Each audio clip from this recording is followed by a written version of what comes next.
Hello, welcome to Stories with Sam. Today we'll be reading Chapter 4 of The Long Earth.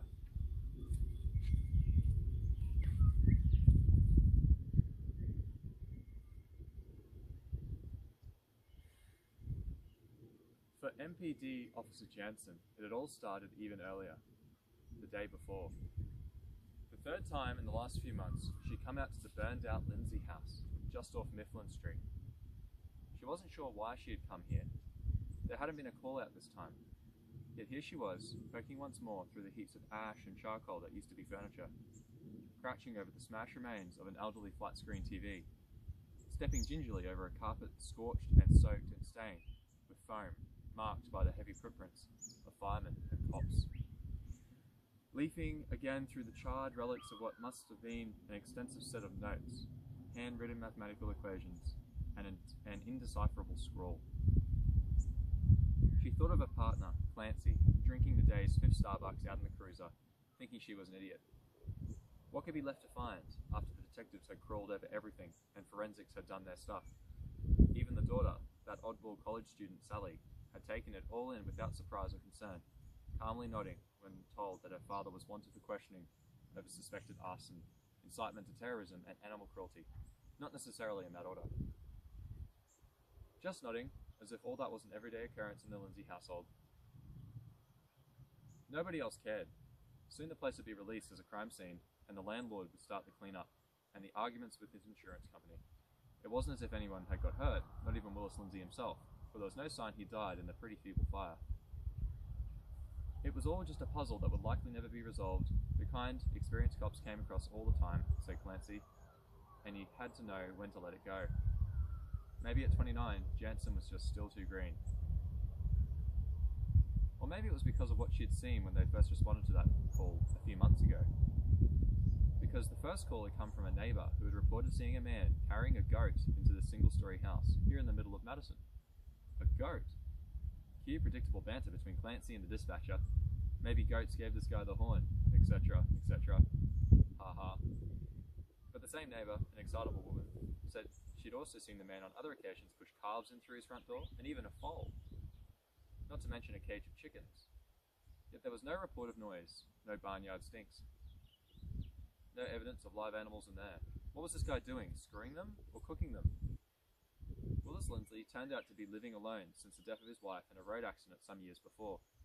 There was one daughter, called Sally, 18 years old, a student at the University of Wisconsin-Madison, living with an aunt. Lindsay had been some kind of scientist and had even once held a theoretical physics post at Princeton. Now he earned his money as a peripractic tutor at UW, and with the rest of his time, well, nobody quite knew what he did with the rest of his time.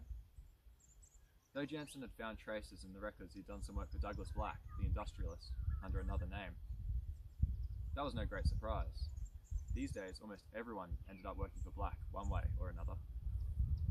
Whatever Lindsay was up to, he wasn't keeping goats in his living room.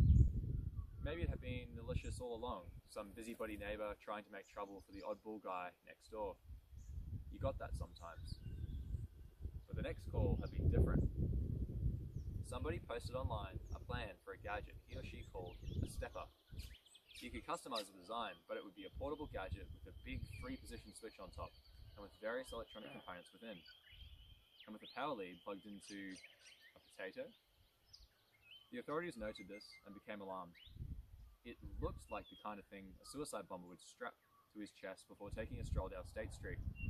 It also looked like the kind of thing that would appeal to every kid in the world who could knock one up from spare parts in his or her bedroom. Everybody thought the word potato must be a cover word for something else, like a slab of Semtex.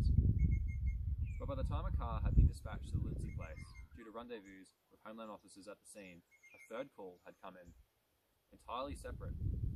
The house was on fire. Jansen had been part of the response to that, and Willis Lindsay was nowhere to be found. It was arson. Forensics had found the oily rag, the cheap cigarette lighter, the heap of papers, and smashed up furniture that had started it. The purpose of the fire seemed to have been to destroy Lindsay's heaps of notes and other materials. The perp could have been Lindsay, or else somebody out to get him. Jansen had the feeling it had been Lindsay himself. She'd never met the man, never so much as seen a photograph, but a tangential contact with him had left impressions in her mind. He was clearly ferociously intelligent. He didn't get to do physics at Princeton otherwise. But there was something missing. His home had been a disorderly jumble, that neither one thing nor the other fire attempt fitted to. But what she didn't understand was what it was all for. What had he been up to? Now Jensen found Lindsay's own stepper, the prototype, presumably. It was in the living room, sitting on the mantelpiece above a fire that hadn't been lit in decades. Maybe he'd purposely left it behind to be found. The forensics guys had seen it and abandoned it, heavily dusted for prints. It would probably be taken into store once the crime scene was broken down. Jensen bent to inspect it. It was just a clear plastic box, a cube, about 4 inches on one side. Forensics thought the box might have once contained antique 3.5-inch floppy disks. Lindsay was evidently the kind of man who kept junk like that. Through the clear walls, you could see electrical components, capacitors, resistors, relays, and coils connected with a twisted and soldered copper wire. There was a big 3-way switch on the lid, the positions labelled by hand with a black marker pen. West, off, east. Right now, the switch was set to off. The rest of the box's volume was occupied by a potato. Just a potato, no Semtex or acid vials or nails or any other element of the modern terror arsenal. One of the forensics boys has suggested it might be used as a power source, like the classic potato-run clock. Mostly people thought it was just a symptom of lunacy, or maybe some bizarre practical joke. Whatever it was, this is what kids all around the planet were racing to assemble right now. The stepper had been found holding down a bit of paper, on which had been scrawled, in the same marker pen, the same hand, "Try me." Very Alice in Wonderland. Lindsay's parting shot.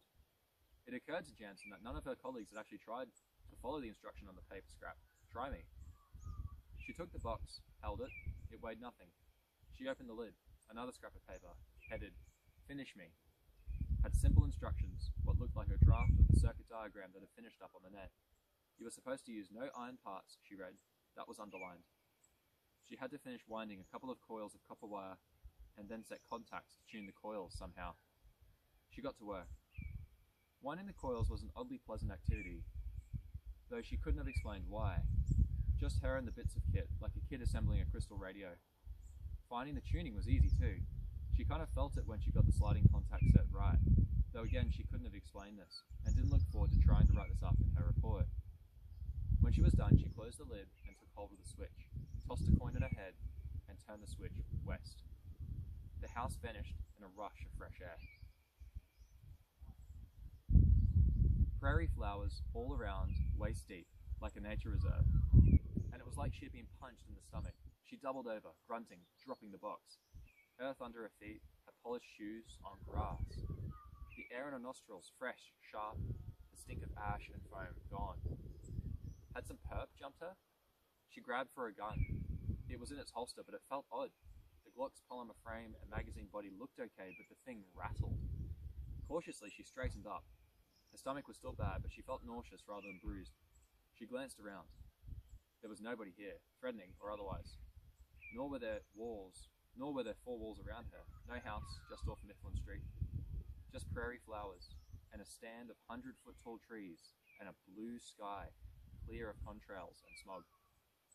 It was like the Arboretum, the Herculean prairie reconstruction inside Madison's city limits. An arboretum that had swallowed the city itself. Suddenly, here she was, in the middle of all this. She opined, "Oh." This response seemed inadequate in itself. After some consideration, she added, "My," and she concluded, although in the process she was denying a lifelong belief system of agnosticism, shading to outright atheism, God. She put away her gun and tried to think like a cop. To see like a cop. She noticed litter on the ground at her feet, beside the stepper she'd dropped.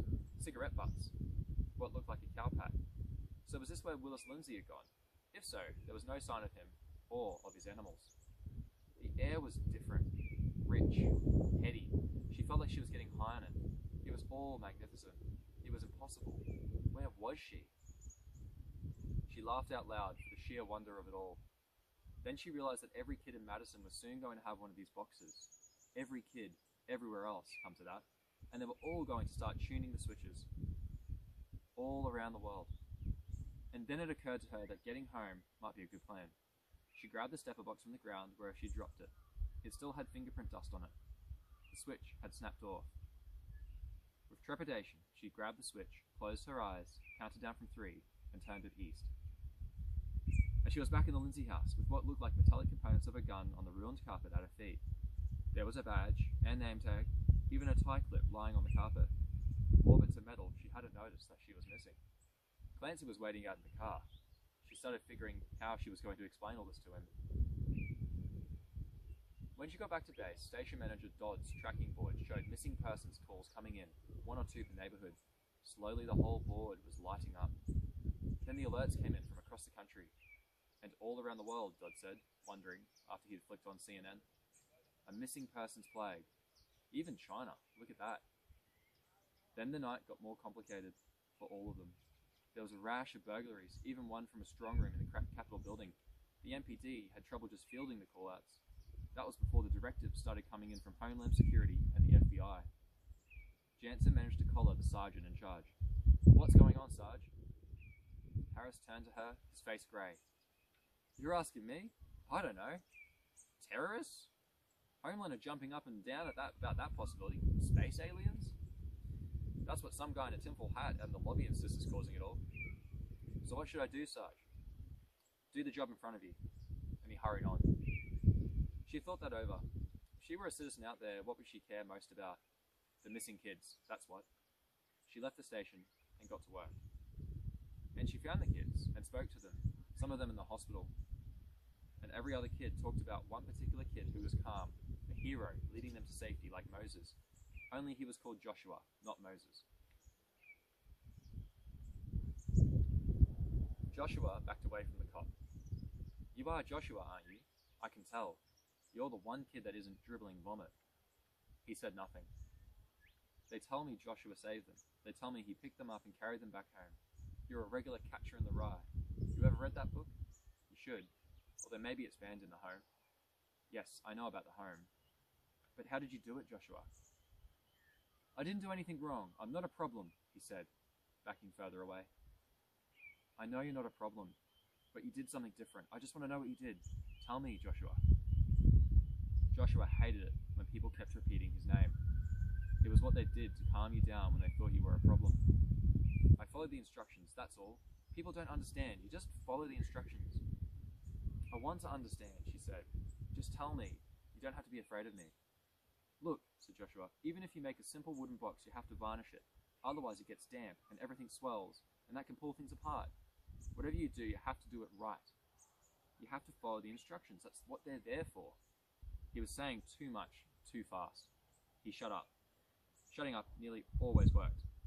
Anyway, what could he say? Joshua baffled Jansen. Everybody had been panicking in the dark, evidently. The kids screaming and throwing up and tripping over and crapping their pants and being eaten by mosquitoes and walking into trees. But not Joshua. Joshua was calm. She looked at him now. He was slim, tall for his age, his face pale but his hair Mediterranean black. He was a calm enigma.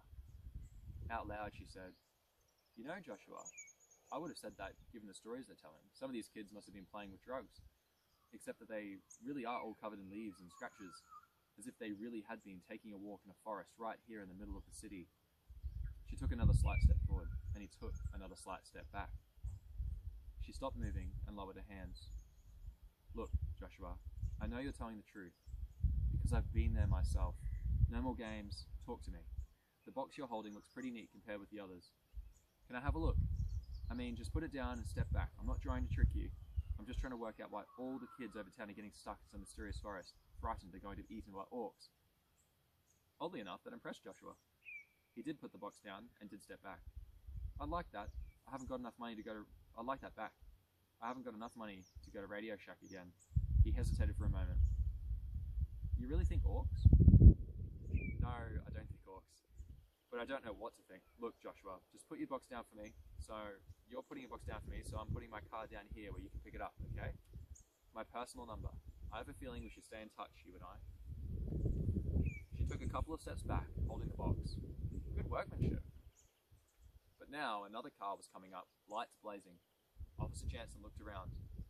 "Just other policemen checking up," she said. "Don't worry." There was a faint... She looked at the box in her hand and at the empty pavement. Joshua? Joshua realized immediately that he'd left his box behind. He'd stepped without the box. And worse, that cop had seen him step without the box. Now he was in trouble.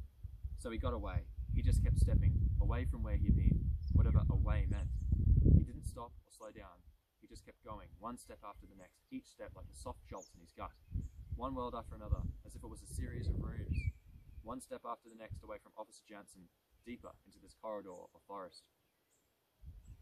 As he pressed on, there was no more city, no buildings, no lights, no people, just this forest, but a forest that changed with every step. Trees came out of nowhere with one step and disappeared with the next, like bits of scenery in the play the kids had to put on in the home. Yet all the trees looked real, all hard, solid, and deep-rooted in the earth. Sometimes it was warmer, sometimes a little cooler, but there was always the forest around him. And it was always dawn. Some things didn't change then. The ground solid under his feet, the dawn sky. That pleased him, to detect order in this new world. The instructions on the internet had said nothing about stepping without a box, but he was doing it anyhow. The thought gave him a lurching sensation, as if he were standing over a drop.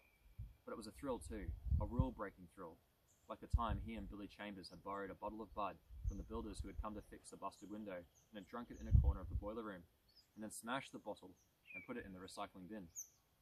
He grinned at the memory. He just kept going, moving aside for the trees when he needed to, but the trees changed gradually. Now he was surrounded by rougher bark, low branches with narrow prickly leaves, a forest of pine trees, colder too, but it was still a forest, and he still pushed on. And he came to a wall, a place where he couldn't step on, no matter how much he walked sideways. He even took a few paces back and kind of ran at it, trying to force his way onward. It didn't hurt. It was like running into a huge, upraised palm, but he couldn't go forward. If he couldn't push through the thick forest, maybe he could climb above it. He found a tall tree, the tallest around. He pulled himself up to the lowest branches and scrambled up higher. Pine needles prickled his hands. Every 6 feet or so he would try stepping sideways just to see if he could, but the wall was still there. And then it worked, suddenly. He fell forward onto a flat floor, like uneven, smoothed over concrete, hard and dry and grey. There was no tree, no forest, just the air, the sky, and this floor. And it was cold. Cold through the thin fabric of his jeans over his knees, cold under his bare hands. Ice. He stood up. His breath steamed around his face. The cold was like daggers probing through his clothes to his flesh. The whole world was covered in ice. He was in a kind of broad gully carved in the ice, which rose up in hard grey mounds around him. Old ice. Dirty ice. The sky was clear, the empty blue-grey of an early dawn. Nothing moved, not a bird, not a plane, and on the ground he didn't see a building or a single living thing, not so much as a blade of grass. He grinned. Then he stepped back to the pine forest, disappearing with a soap bubble pop. That's the end of chapter 4.